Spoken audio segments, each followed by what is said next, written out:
Yo everybody, and welcome back to another episode of Let's Play Steins Gate 0. Last left off, we were going a different world line route path thingamadoodle, where we didn't answer Chrissy on the phone and turned our phone off afterwards. Then divergence kinda happened, and now things are a lot different. This time, the last timeline, or roundabouts, I was being assaulted, or having just had been assaulted by a crazy guy in a car park, and then taken to the police station, so things are different. The second I was alone, I started thinking about this afternoon. If that really was a world line change, then what was the cause?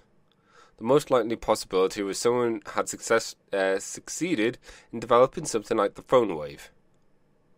We were able to make one. There was no reason someone else couldn't. Another possibility was that, no, there was no use in thinking about it. I was just mistaken.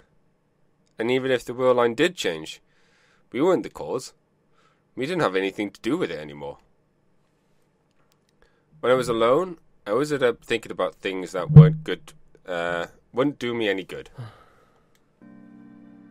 I took my phone out of my pocket and tapped the icon. Hello. Chris's expression was as self-satisfied as ever. Why are you calling at this hour? Nothing, I just felt like talking. Did I bother you? Not really. Talking to you is good for me, you know? She was an AI after all. She wouldn't be bothered, no matter the hour. You met with Maho, right? Yeah? What did you talk about? Well, I gave her my report about our conversations. Is that all? You didn't invite her anywhere? Are you still going on about that? You better not tell that to Hayajo. She'll get mad at you. But this was a big chance. I don't want her to waste it. Chris is seeming interested in getting me and Maho together. Sheesh. Doesn't she have other things to think about? Things to think about. Would she have anything to say about the other matter? Hey, question for you. What's the best way to find a missing person? That sure came out of nowhere. Some friends and I are trying to find someone. But we don't really know what to do, you see. Tell me the details. She leaned forward, suddenly interested. She really was a curious girl. Well, you can't say anything? I'm not the only one involved. But I can't really help you like that, though. You're right. If you could just give me your general thoughts. Well, the best place to go, best option is to go to the police. That was the obvious and correct answer. Or a private investigator, possibly. Or look at old newspaper articles, but I guess you're already doing that. A company that investigates corporations or individuals. Most commonly used to do a background checks on prospective marriage parents or clients, or to see if a spouse is cheating. I don't know about that. You don't know? You tried to find someone and you haven't even done that? I just heard about this today. I'll find out later. But Kagawa was from the future, and Suzuha didn't have any personal documents in this era either, which meant it was unlikely she'd gone to anyone in the government. Some people in America use dowsing and conveyance to find people, right? Don't tell me you believe in that stuff has no scientific basis whatsoever. No, it was just something I thought of. Good. If you say yes, I would never go and speak to you again. She really was just like Chrisu. Thanks. That's a big help. I'll be praying to you find her. Oh, and... What? Oh, no, it's nothing. What? Now you got me wondering. It's nothing really. Anyway, I'll talk to you tomorrow or something. Why was I just about to say that? I was about to tell her about Mayu's Christmas party to see if she wanted to go. Krissa was just an AI. She only existed inside a computer. I guess I started to see her as a real...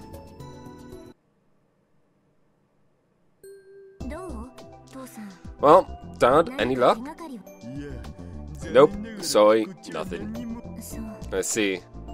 The search for Mayu's future daughter, Kagari Shina, was taking longer than expected. Let me ask you something. Did you go to the police?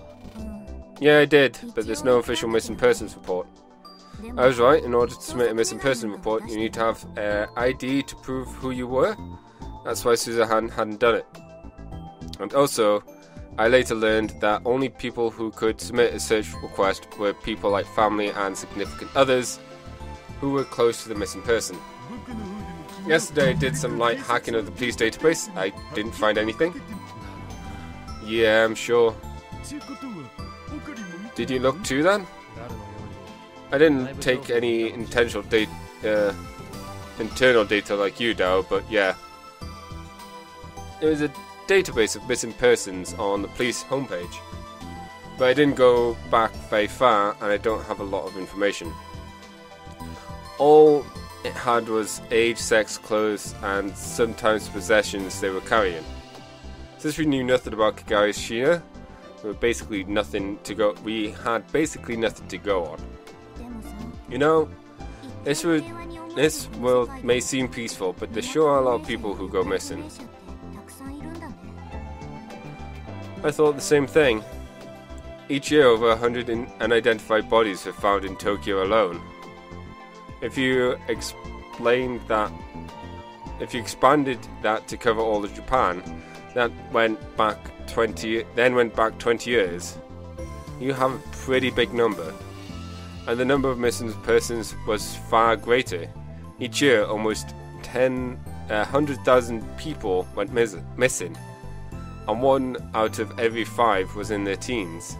Of course, most of them just ran away from home, and 70% were found within a week after the report was filed. But if 70% of them were found in the first week, that meant 30% of them weren't. In fact, 5% of them were never found at all, and no one even knew if they were alive or dead.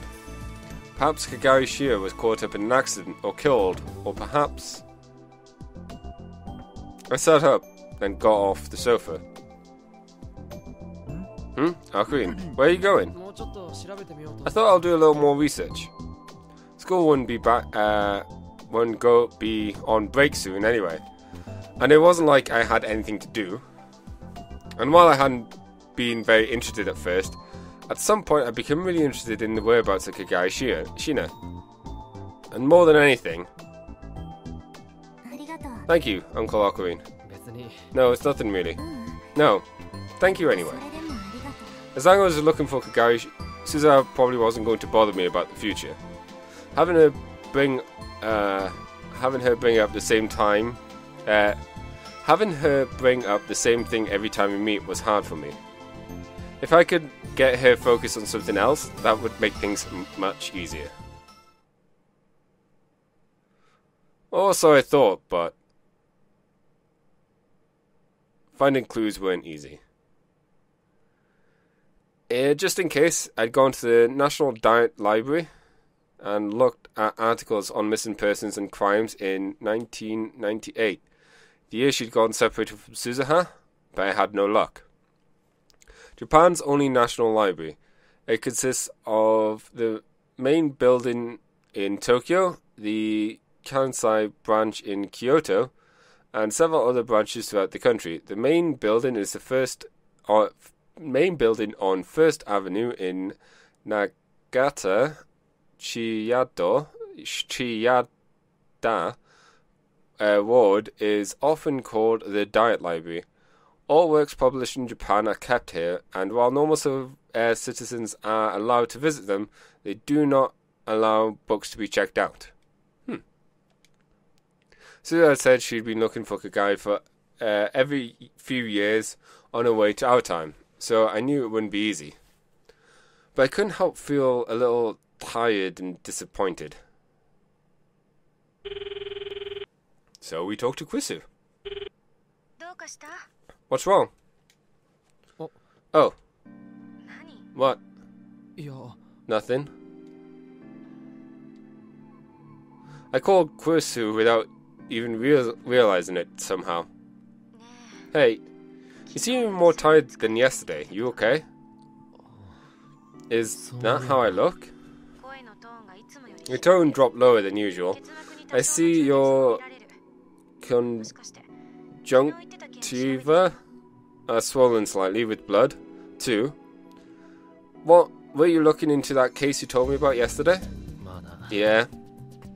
I told Quisu that I'd heard from Suzanne Dao and what I found at the National Diet Library. You dummy. If that's what you were trying to do, you could have just asked me. What do you mean? I can access the network and research anything on the internet, you know. Oh, that's right. I'd forgotten. She was an AI that existed inside a computer, so something like that would have been easy for her. Want me to give it a try? Can you do it right now? It won't take much time at all. Alright, give it a go. Sure, give me a second. And didn't move for... Quisu felt silent on the screen and didn't move for a second. Oh, this is so weird. Maybe 30 seconds later? You done already? I searched the network and no one named Kagari Shina had been involved in any accident or crimes since 1998. I found 3 people with identical names, but given their ages, they're almost certainly not the girl you're looking for. If you want, I could send you an email with their data later. No, that's fine. When I stopped to think about it, even Suza would have been able to search for her own name, to do a search for a name on the internet. And what Quisu was saying was almost certainly right. The Masker Quisu I'd known was always right. I think that's all I could do then. Now it's up to you to do what only you can do.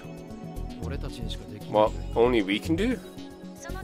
Go gather information around the place she disappeared. That's the ultimate in analog methods, though. I guess you're right. Since I'd been doing that forever, so I couldn't imagine I'd find anything new. But if that was my only option, then that was what I had to do. Ocarine? I spun around and I heard a voice behind me. I knew it was you, yeah. What are you doing here? Ferris and... Luca! Yay! Hello, Okabe. It's great to see you two together. You just happened to run into each other over there. Yeah. And Luki now was carrying a heavy load, so I decided to help him. I take a look and saw that Lukaku is holding bags in both hands. If you added what Ferris was carrying, it was quite a lot. He was trying to carry all this alone? Lukaku? Hey, excuse me. Did you just hear something? No, this isn't... I quickly hid the smartphone behind my back. Hey, are you listening? Hey! Here it is again, yeah. Is that who you were talking to a minute ago? No, this is... It shouldn't matter if they find out. Hey, wait. But I still felt guilty, so I closed the Amadeus app. Were you on the phone yet? Oh, I was asking an acquaintance for some advice. Advice? So that's what it was, yeah. When I saw you from behind, it looked like you were mumbling to yourself, so I was a little worried. Did I look like I need to... did I look like she needed to worry about me? Also, I really don't like her gloves. But, well, if she saw me talking to my smartphone in a place like this, I guess I could understand that. Anyway, if you're in trouble, you should have come to Ferris now. That's right, I might not be able to help, but I can at least listen. Thanks, really, but it's nothing. No, wait a second. Both Ferris and Lukaku had lived in Akibara since they were born, and both of their families held important positions here. Maybe asking them wouldn't be such a bad idea after all. I'm actually looking for someone. You're looking for someone? I told them I was looking for a girl who'd gone missing 12 years ago in Akibara. Of course, I didn't tell them that she was from the future or that she was Mayuri's daughter. I'll be really interested in knowing why she went missing now. Sorry, but I can't tell you that. Meow. If you could ask if anyone has an idea, that would be a huge help. I got it. Ask Kuruki. Yeah. Kukuri was her family butler. I'd met him several times. In the same way that Ferris naturally looked like a maid, Kuruki was naturally looked like a butler. Come to think of it, it was rather strange for a maid to have a butler for service. Oh, and I'll ask the masters at May Queen plus Nyan squared. Yeah. I'll ask my father as well as our Parashinoras. Yeah. Thanks. That would be a big help. Both Kukuri and Lukaku's dad knew a lot of people, and they had a far better chance of finding someone than we did. I hope they could at least find some small clue. Anyway, Lukaku, what's all this stuff? Oh, remember how I said I had guests coming yesterday? One of those guests is going to be staying at our house for a while. So he gone to get things they needed, yeah. If they were guests at Lukaku's father, they must be fairly old. And from what I heard yesterday, they probably had some unique hobbies. That's right, rough. No, it's actually kind of fun. Fun? Lukaku shared the same blood as his dad, so perhaps he had some lenient interest in those hobbies. Don't get too into it, okay? Huh? Okay. I gave him that warning, then just went to leave. Well, I tried to leave, but... I've got it. Looking at you, okay? You're not even walking straight now. I'm fine, it's nothing. Have some tea if you like. Yeah. No, I'll pass. You've got guests, right? I'm so glad we get to do more with Luca. That's true, but I couldn't bear to see him struggle like that. So I carried his bags to the shrine with him. Ferris had gone back to a cafe. You know, I have no idea how you expect to carry all this stuff. I've gotten a little stronger lately. I've been doing the sword exercises you gave me, Okabe. Sword exercises. That was the training I'd given him when he told me he felt too much like a girl. Sesshin Samma school, huh? Style of swordsmanship taught by Hyoji Koyoma to Luka Ueshibara, the descendant of the ancient protectors of Akibara. Also functioned to strengthen the mind and quell the evil flames that lurk within Ueshibara. Only the cursed blade Samidara can bring out its true power. One of its secret techniques is the Type 33 Cherry Blossom Rage. At least that's what Okure said when he made it up. It was so stupid, I couldn't even laugh. I'm sorry. Thinking back, I was amazed he put up with that nonsense. Luca, are you home? I could hear his dad's voice from the home behind the shrine office. Yes, I'll be right there. Okay, I'll be going. Right. Thank you, Okabe. Luca bowed deeply as I left Yanabayashi Shrine. Bye, Luca's dad. On my way home, I thought about what the two of them had said.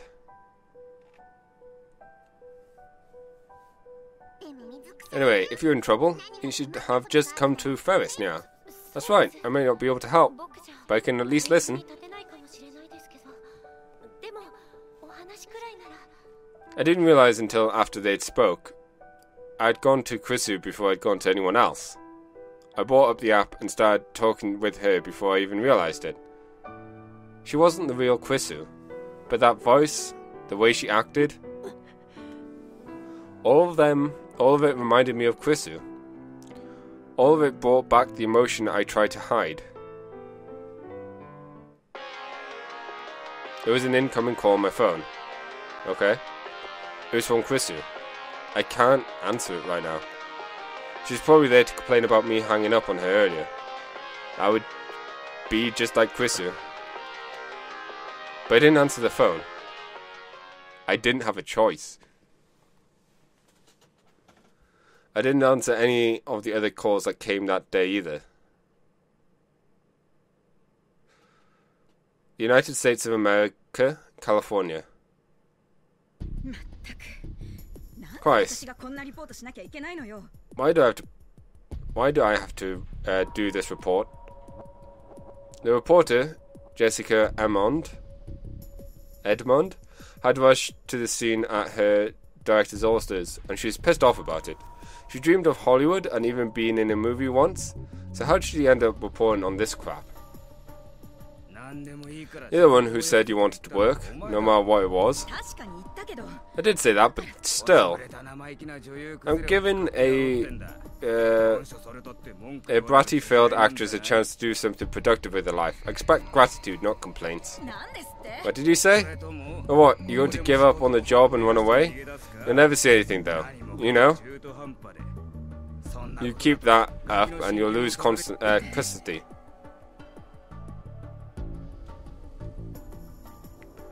She hated herself for not being able to say anything. Her stupid pride got in the way. She dreamed of being in Hollywood, being an actress, but all she got was a bit part in a B movie. It had never gone anywhere after that. Then she had a kid and came back home. Still, she loved her kid. She wanted to make sure they were taken care of. She wanted to make sure that they were taken care of, no matter what she had to do. So, where is it? Back beyond these bushes. She went into the bushes, and there she saw it. Several bodies, all brutally mutilated.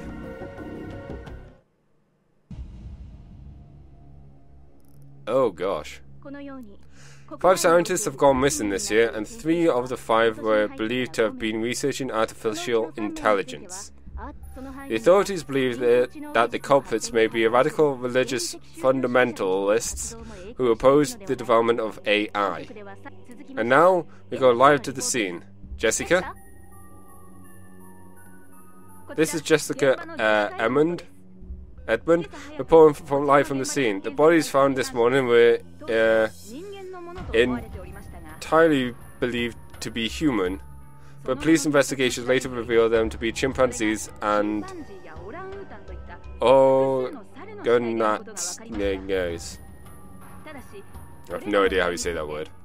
But the bodies are all missing their brains and parts of their head. Police were warning locals that a maniac may be on the loose. Huh. Back to Okabe. Oh, the school. Hey Okabe, you got class after this? Nope, I'm done for the day. Then you want to go get some food somewhere? You just want curry again, don't you? Kitchen Tokai? A long-established Western-style restaurant in Jinbo-cho. It offers delicious food at a reasonable price. So at lunchtime is filled with salarymen and students. The curry is especially popular. And yet again, now I'm hungry. I got a bit extra bonus today, so maybe I'll splurge and go to Mondi, a curry restaurant in Jinbo-cho. It's famous for its full-boiled European-style curry, but it's a little outside the price range of a college student. Comes with endless fries. Ooh, endless. I'll pass. I'm a little tight this month. Okay, maybe next time then. Sure. I was talking with my friends after class. They can't be that good of friends if they don't get a portrait. Ha! Suck it, other student. I really started to get used to this. Before the summer, I felt really out of place at school, but now, it didn't seem so bad. Back then, I thought I was special. But now I knew better. As long as you make the effort to fit in, you can find a place to belong. People can change. No, they change whenever they want to. They change whether they want to or not. It was too late now, but I'd learned something about myself. It really was too late. Anyway, time to go home, huh? As I headed to the exit, I realized I recognized one of the people passing through my field of vision. Was that Dr. Linskin? My college went out of its way to attract exchange students, so it wasn't unusual to see foreigners. But still. He's gone. I hurried after him, but the person I just saw was already gone. Was I just mistaken? Come to think of it, the professor being here wouldn't be strange. He might have come to meet with my advisor, Izaki. Izaki had wanted to get to know him. Next time I see him, I'll ask. I glanced at the direction he'd gone, and then left the school for Akibara. When I came out of the turnside, the radio building was right in front of me, like always. Radican. The time machine that Suzuha had used to come here was probably still on the roof. Even if people didn't go up there often, it was still amazing that no one had found it after so long. Of course, that was all thanks to Ferris. She'd went down the roof of the building and sealed it off. Of course, it hadn't come here to look at the time machine. I got a message from Lukaku and Ferris after I left the lab last night. Both of them had asked, and neither of them were able to get any useful information for me. It made sense when I thought about it. If there was a missing person report, somebody might remember the police doing something, but there wasn't. But Ferris had said something interesting. But I did hear about a ghost with twin tails near. A ghost with twin tails? Yeah, that's right. Supposedly it appears every few years and asks people if they've seen a little girl near. Ha! Suzuha. No matter how many years pass, its appearance doesn't change, so people call it the ghost with twin tails near.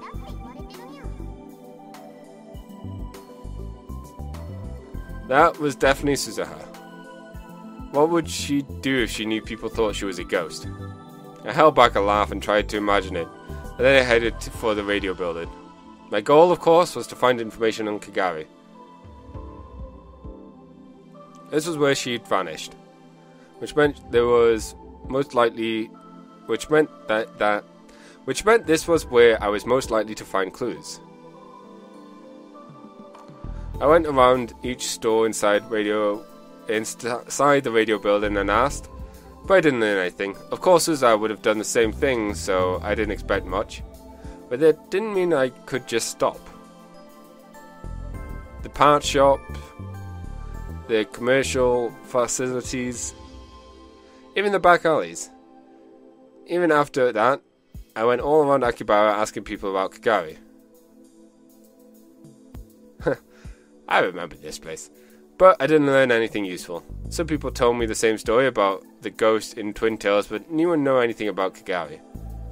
If a little girl was kidnapped or gone in an accident, someone might witness that. But gone missing was a different thing. If Kagari Shina was vanished on her own free will, all anyone would see was a 10-year-old girl walking down the street. No one would remember that 10 years later. I tried to think again if there was a better way. If the police and government weren't of any use, that left someone connected to the underworld. The underworld, huh? As soon as I said it out loud, I drove the idea from my mind. How stupid. That's something the old me would have thought of. I'd given that stuff up. Come to think of it, I ran all over Akibara looking for something once before. I wasn't looking for a person this I wasn't looking for a person then, but a thing. The IBN 5100. 6 months ago, the Alpha World line, I'd gone looking for the same thing that Suza had searched for in the past. Back then, that's right, Chrisu was with me.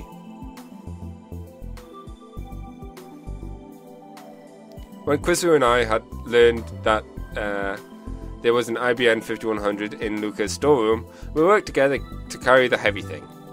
Don't walk forwards, I have to walk backwards. Let's walk sideways. Oh, Chrisu.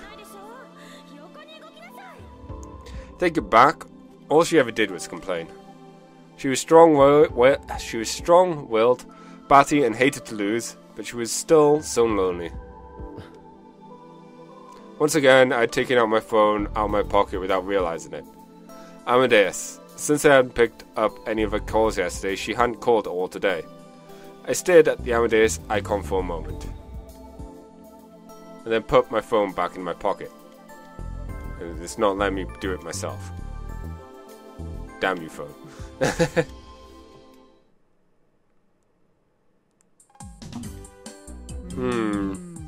When I got back to the lab, I saw Dao was completely exhausted. There was no need to even ask. It was obvious he hadn't found a single clue. Suza had been doing this over half a year, so her face didn't betray her emotion anymore. Dao didn't even bother asking how it went. You could probably tell from the look on my face.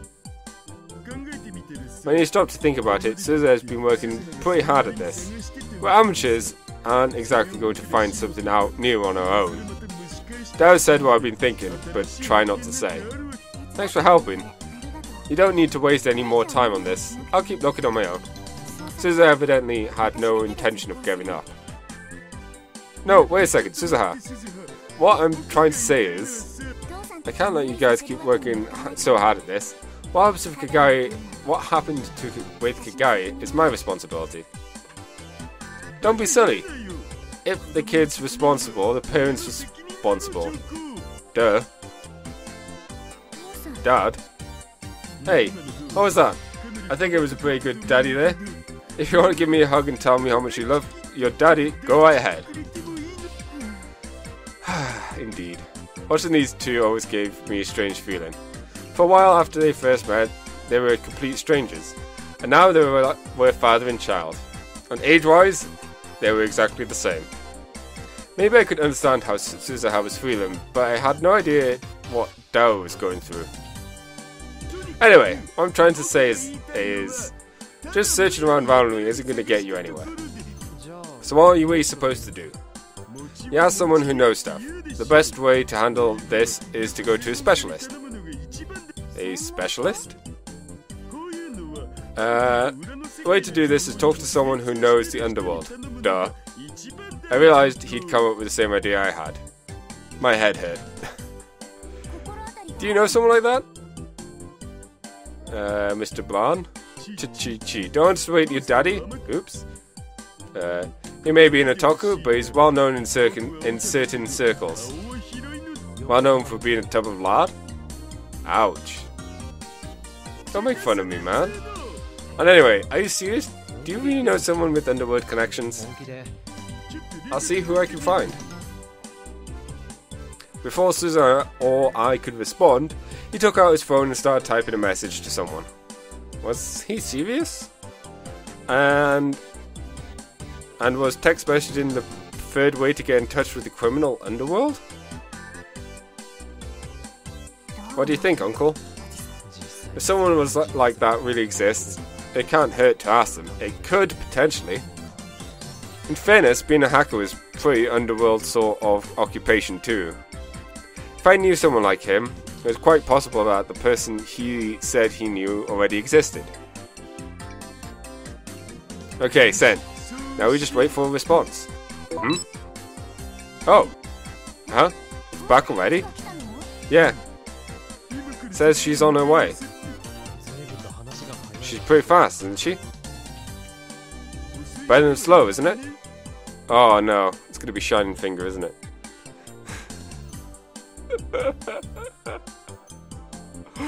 Oh, I already know. Dao was sending another message.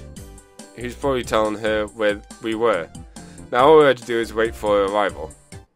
And then the phone rang. Oh, Lukaku? Sup? Hey, Lukaku? Oh, Okabe, sorry. Are you free right now? Yeah, what's up? Actually, there was something I wanted to talk to you about. Something you want to talk to me about? Can I come over now? Now? Is it something you can't say on the phone? Yes, kind of. Right now? Would it be okay to leave this to Dao and Suzuha? Sorry, someone's coming over now. I was interested to see what kind of person Dao's friend was. I see. Can I wait until after that? I got something to do later. I see. So, how about... I definitely feel like that was a choice back there. Just as Lukaku was about to say something...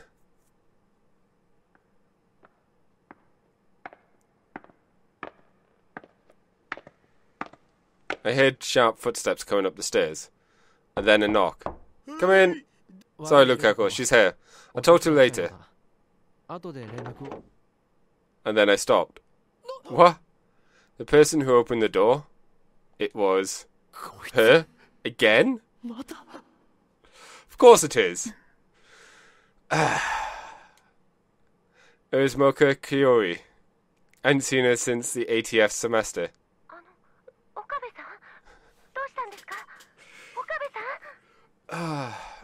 Okabe, what's wrong? Okabe? Have something to drink. Mokabe. Mokabe. Moka was silent, with her head tilted slightly forward. Seeing her caused a dull ache within me, like my heart was being squeezed dry. Why? Why was she here with Dao? I had any number of doubts in my mind. What's wrong, Ocarine?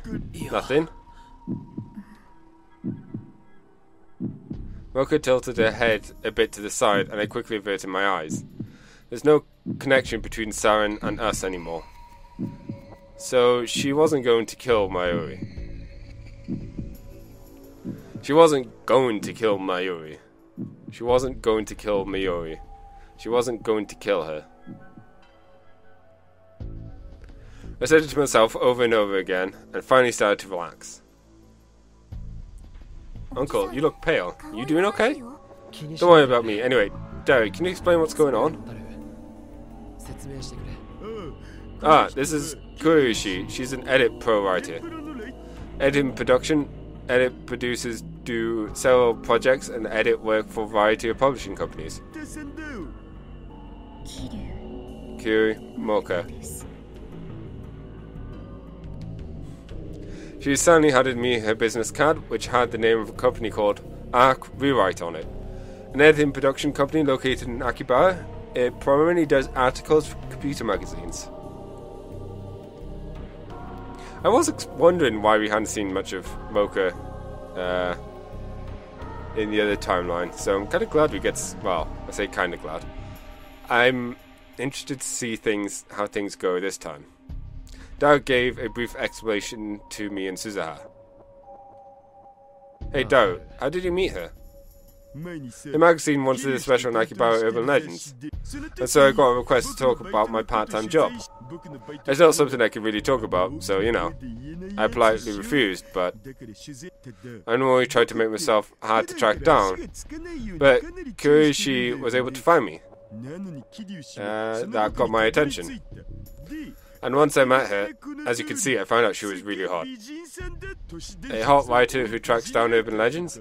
Is that the most anime thing ever? And that's how they met. Suzuha was frowning when she saw how Dao acted around Moka. She didn't say anything, but I could tell she was thinking that he'd better off directing his attention towards her mom. Moka, for all parts, seemed completely uninterested in Dao.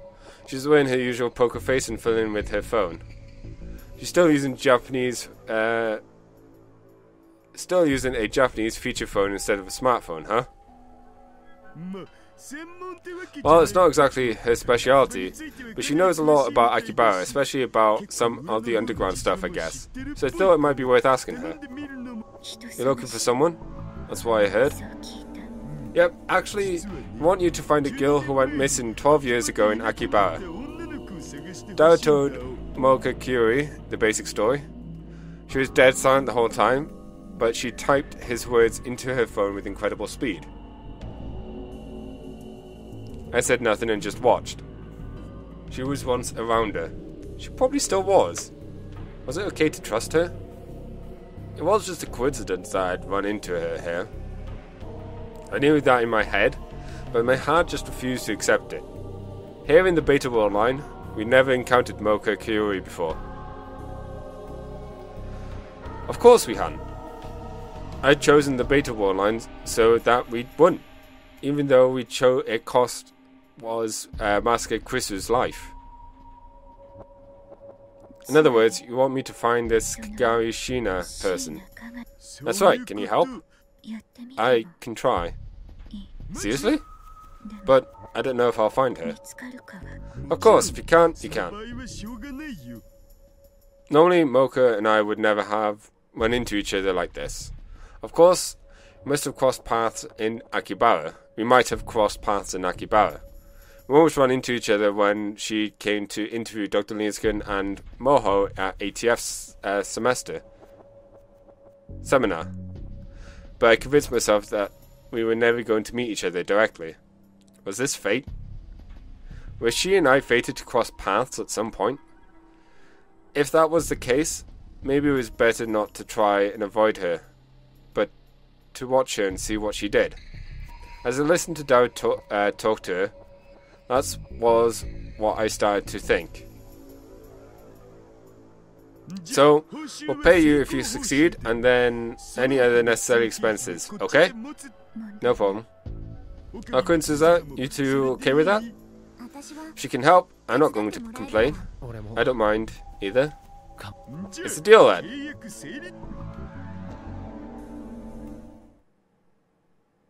Moka nodded silently and then asked us some information about Kagari that might be a clue.